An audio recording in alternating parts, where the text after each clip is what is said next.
Hello viewers, আসসালামু আলাইকুম। এটা হচ্ছে আমার মেয়ে আপনাদেরকে সালাম দিছে। বলো সবাই কেমন আছেন? হ্যাঁ, লজ্জা পাইতেছে কারণ আমার সাথে কখনো এরকম ভিডিওতে আসে নাই, এই প্রথম আসছে, যার কারণে একটু নার্ভাস ফিল করতেছে। এটা হচ্ছে গ্রামের পরিবেশ, আমার বাড়ির, বিশেষ করে আমার ছাদের উপরে উঠে একটু ভিডিও করলাম। আমার মেয়ে তাবাসসুম আক্তার রাখি, ওর নাম হচ্ছে তাবাসসুম আক্তার রাখি। আমাদের সাথে পড়ালেখা করে আমার মেয়ে।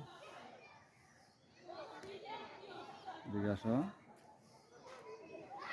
এই যে আমের ফুলগুলো ভিডিও ফুটেজে আমের ফুলগুলো নিলাম। আমের ফুলগুলো খুব সুন্দর লাগতেছে। আমার মেয়েটা নার্ভাস ফিল করতেছে।